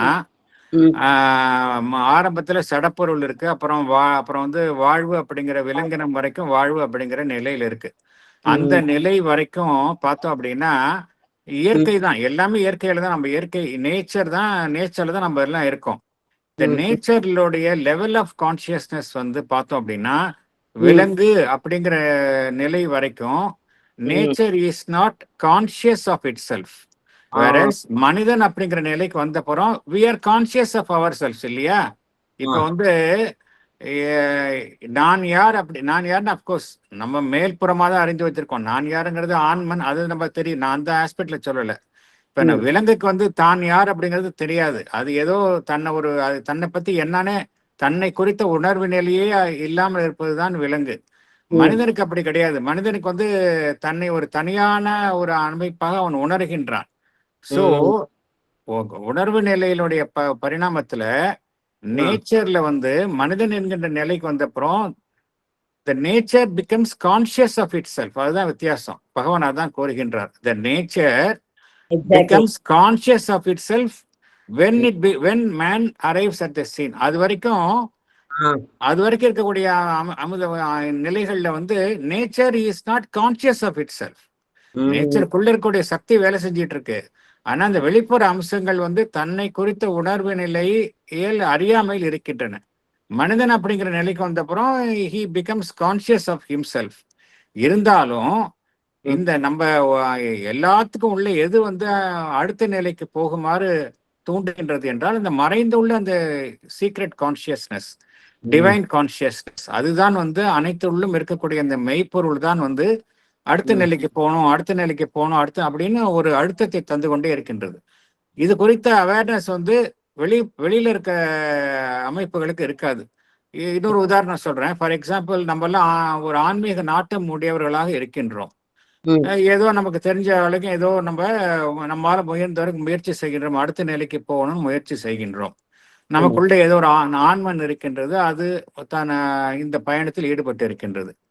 நிறைய மனிதர்கள் வந்து எவ்வித ஆன்மீக நாட்டமும் இல்லாமல் இருக்கின்றார்கள் இல்லையா? இப்ப அவங்க எல்லாம் முன்னேறுவது இல்லைன்னு நம்ம சொல்ல முடியுமா? டெஃபினட்டா முடியாது. சொல்ல முடியாது. என்ன காரணம் என்றால் அவர்களுக்குள்ளேயும் ஒரு ஆன்மன் இருக்கின்றது. அது அவர்களை பொறுத்த வரைக்கும் அவர்களுக்கு உரிய வழியில் அதுவும் முன்னேறுகின்றது. அப்படின்னு என்ன அர்த்தம்? வெளியில இருக்கிறவங்க நம்ம தெரிஞ்சிருக்கிறோமா தெரியலையா அப்படிங்கிறது இம்மெட்டீரியல். அது உள்ள இருக்கக்கூடிய விஷயம் வந்து நம்மளுக்கு தெரிஞ்சிருக்கோ தெரியலையோ அது பாட்டுக்கு அது வேலை செஞ்சுக்கிட்டே இருக்கு. அதுதான் இங்க பகவான் சொல்றாரு. பட் மதர் வந்து மதருக்கு தெரிஞ்சிருந்தது வந்து என்ன, ஃப்ளவர்ஸ் ஆர் வெரி ரெசிப்டிவ், அதனால்தான் நான் என்னுடைய சக்தி அதுல ஏத்தி கொடுக்குறேன்னு சொல்லியிருக்காங்க இல்லையா? சோ நிச்சயமாக டிவைன் பவருக்கு வந்து எதுல வந்து கான்சியஸ்னஸ் லெவல் ஜாஸ்தி இருக்கு அப்படின்றது to receive but to receive the energy, the divine energy அப்படின்றது. Okay, thank you sir. இதுல நீங்க சொன்னதுனால இந்த ஒரு பாயிண்ட் நான் சொல்றேன். சாவித்திரியில ஒரு வரியில ஒரு இதுல ஒரு கேண்டோல வருது, எக்ஸாக்டா எங்கன்னு தெரியல.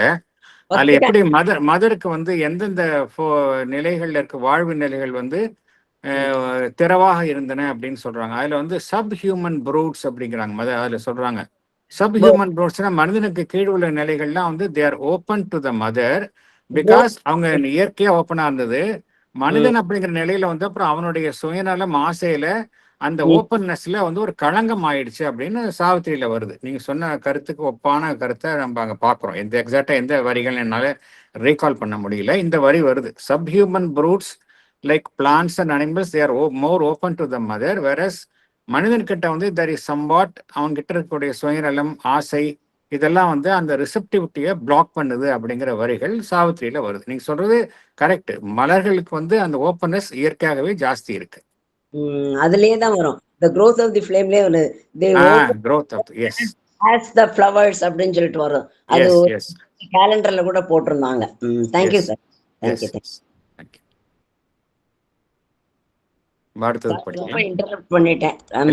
ரொம்ப சந்தோஷமா இருக்கு. அதாவது நீங்க இதான் லைவ்லியா இருக்கு, நம்ம நிறைய விஷயங்கள் தெரிஞ்சுக்கிறோம். இதுதான் நம்ம கூடுறோம். இதுக்கு தான் that is the very purpose of meeting is to share the knowledge தானே.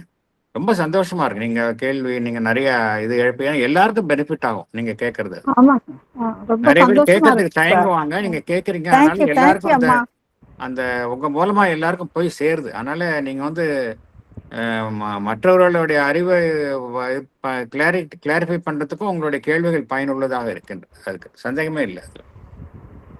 தேங்க்யூ அம்மா. Thank you sir. நீங்க படிச்சிருங்க.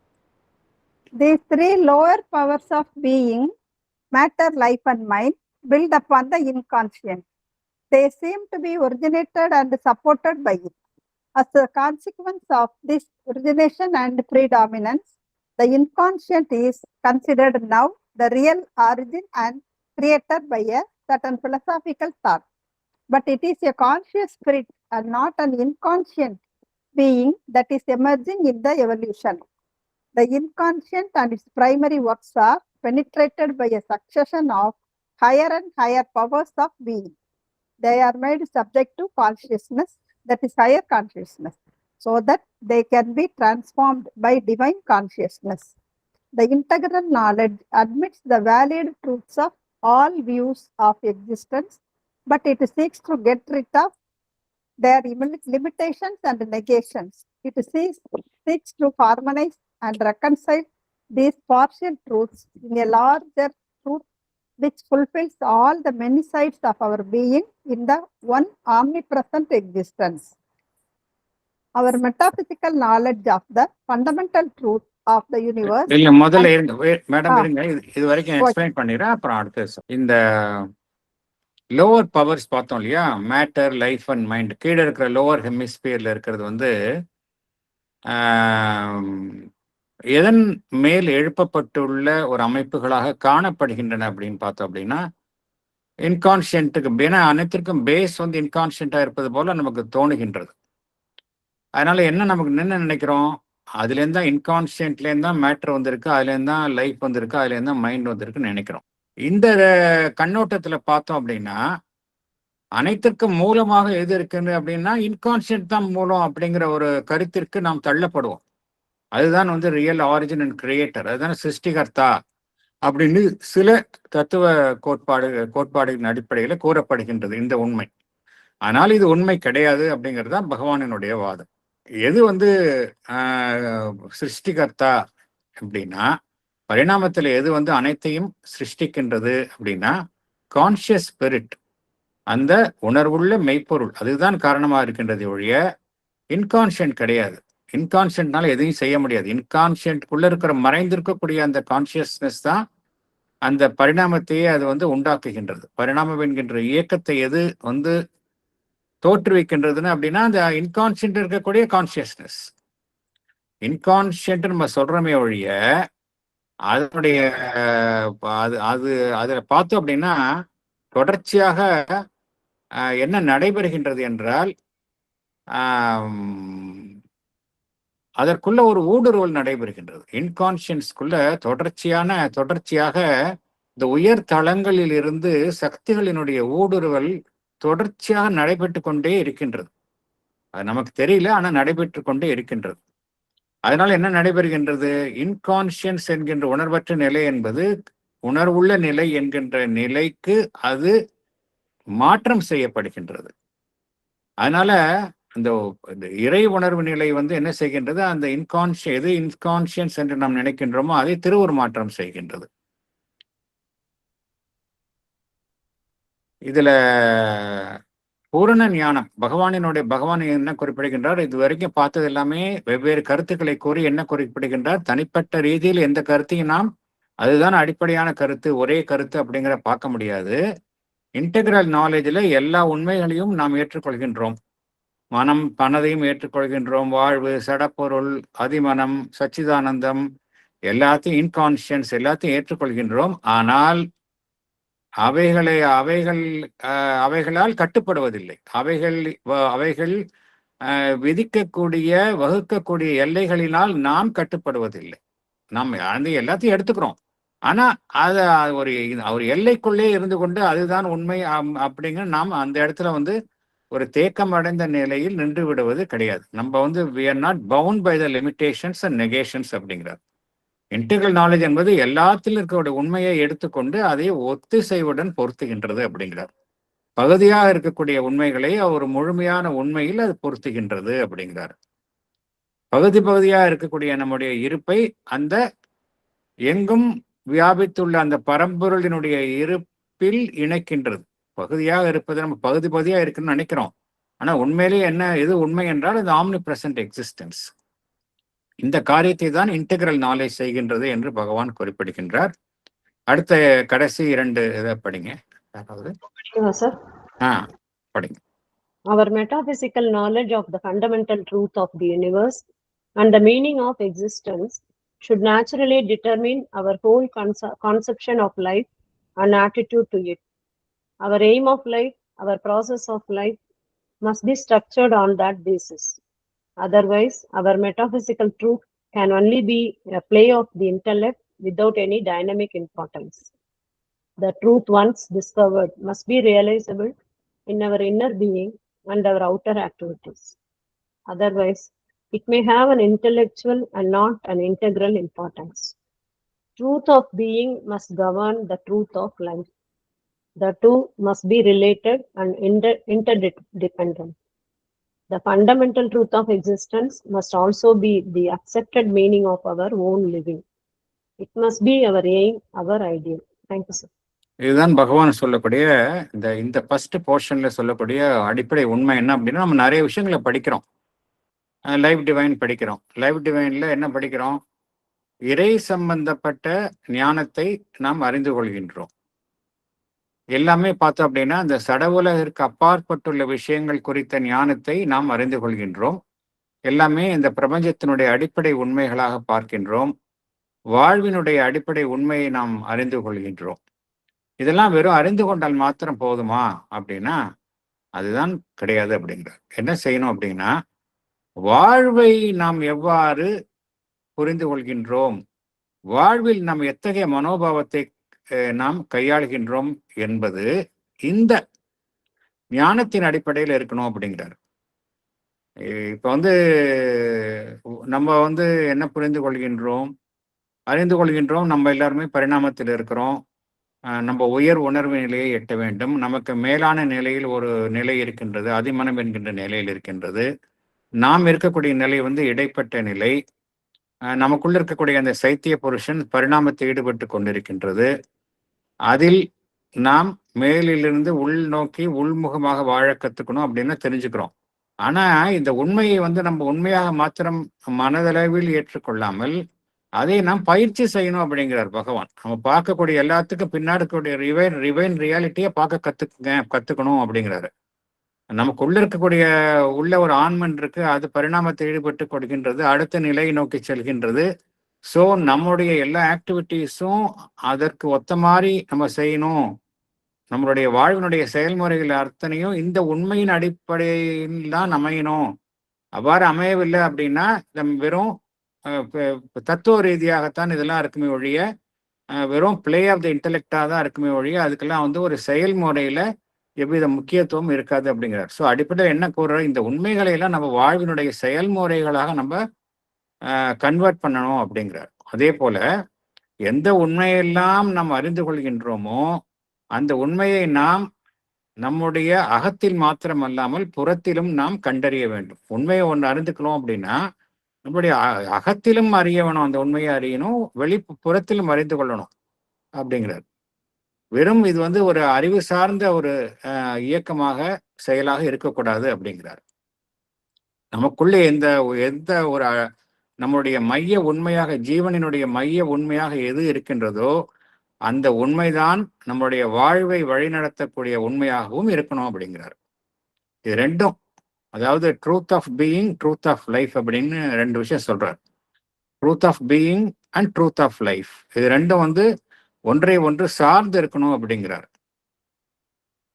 எது அனைத்து வாழ்விற்கும் அடிப்படையாக இருக்கக்கூடிய உண்மையாக இருக்கின்றதோ அதுதான் நம்முடைய வாழ்வினுடைய ஏற்றுக்கொள்ளப்பட்ட ஒரு பொருளாக இருக்கணும் அப்படிங்கிறார். The fundamental truth of existence must also be with the accepted meaning of our own living. எதற்காக வாழ்கின்றோம், வாழ்வினுடைய அர்த்தம் என்ன அப்படின்னு கேட்கணும் அப்படின்னா, எதன் அடிப்படையில் நம்ம அதை பார்க்கணும் அப்படின்னா, நமக்கு உள்ள இருக்கக்கூடிய ஃபண்டமெண்டல் ட்ரூத் ஆஃப் எக்ஸிஸ்டன்ஸ் அப்படிங்கிறார். இதை அறிந்து கொள்வது, இதை ஏற்றுக்கொள்வது, இதன்படி வாழ்வது தான் ஒருவருடைய வாழ்வினுடைய இலக்காக இருக்க வேணும் அப்படின்னு சொல்லி பகவான் இதை முடிக்கிறார்.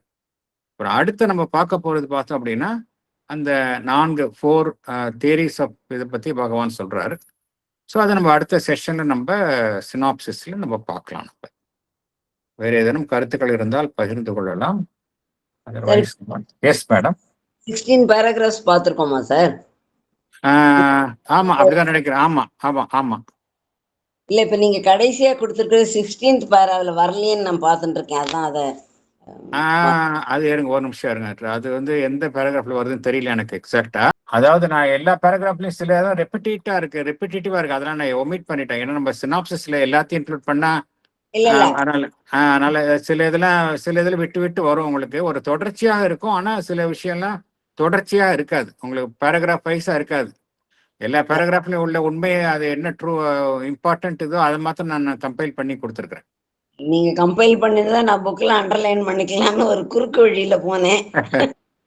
இல்ல சார், இல்ல மேடம், உங்களுக்கு வேணும்னா நான் உங்களுக்கு என்டையர் டெக்ஸ்ட் இருக்கு, அனுப்புறேன் உங்களுக்கு. நான் வந்து எக்ஸாக்டா அந்த சினாப்சிஸ்ல அப்படி வராது உங்களுக்கு. ஏன்னா அது 15 பேராகிராஃபே பாத்தீங்கன்னா எவ்வளவோ பக்கம் வரும். அப்புறம் பகவானுடைய ஒவ்வொரு சென்டென்ஸும் எல்லாமே உண்மைதான் இருக்கும், அப்படிதான் தோணும். எதை ஒமிட் பண்றதுனே முடியாது நம்மால. எதை எடுத்தாலும் அதுதான் உண்மைன்னு அப்படி ஒரு வலிமையாக இருக்கும் ஒவ்வொரு சென்டென்ஸும். அதனால ஒரு அது கம்பைல் பண்ணி தான் போட்டிருக்கு. நான் வேணா உங்களுடைய என்டையர் டெக்ஸ்ட் என்கிட்ட இருக்கு, நான் உங்களுக்கு மெயில்ல அனுப்பிக்கிறேன் உங்களுக்கு. நான் ஏன்னா இந்த கடைசி பேராகிராஃப் வந்து ரொம்ப இதுவா இருக்குது. சரி, ஓகே சார், தேங்க்யூ நான் உங்களுக்கு அனுப்பிக்கிறேன். அதோடைய ஒட்டுமொத்த இதையும் நான் உங்களுக்கு அனுப்பிக்கிறேன் உங்களுக்கு. நான் டெக்ஸ்ட் எக்ஸ்பிரஷன் அனுப்பிக்கிறேன். நீங்க பொறுமையா நீங்க படிச்சீங்கன்னா உங்களால ரிலேட் பண்ணிக்க முடியும். Thank you sir, thank you so much.